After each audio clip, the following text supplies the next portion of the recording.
vous y trompez pas, nous sommes bien en 2019. Oui, ces machines ont plus de 100 ans, mais elles fabriquent encore des millions de clous forgés par an comme ceci.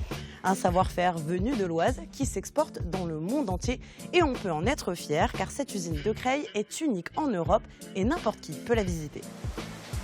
Dolores, Daniela, Blanche-Neige. Ici, toutes les machines ont leur petit nom.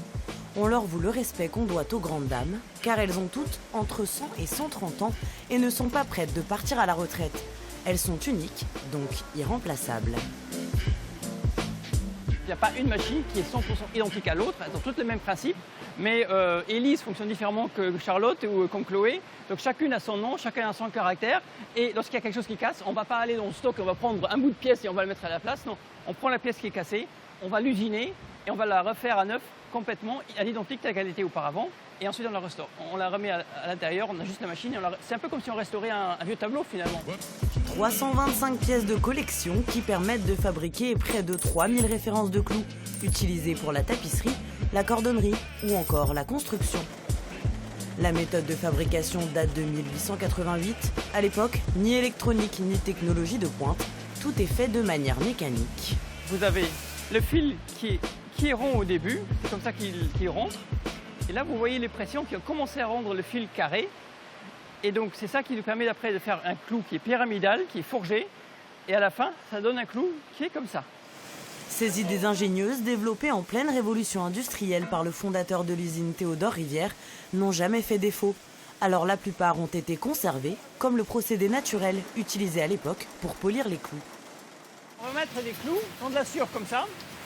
Et ensuite, on va tout mélanger. Ça va mélanger pendant un bon bout de temps. Et une fois que c'est terminé, ça sort comme ça. Donc là, vous avez les clous avec la sciure qui est maintenant devenue toute noire parce qu'elle a absorbé le gras.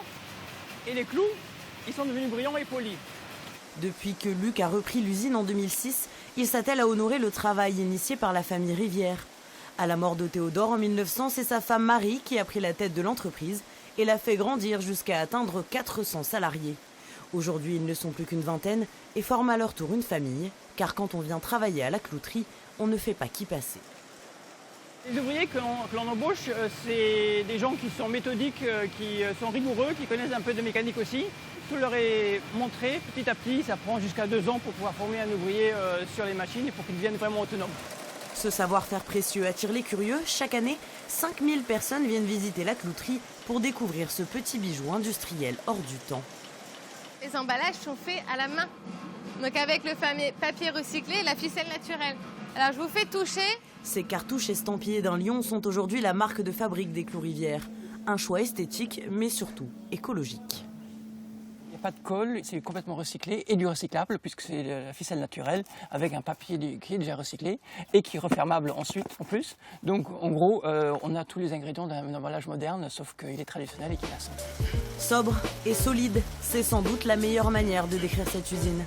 Elle a survécu à 2 guerres mondiales et à la concurrence féroce au XXe siècle, jusqu'à devenir la dernière encore en activité en Europe. Et aujourd'hui, ces clous s'exportent du Canada à l'Australie. Sur des chaussures de luxe ou des objets d'art ancien, on peut croiser ces petits bouts de Picardie aux 4 coins du monde.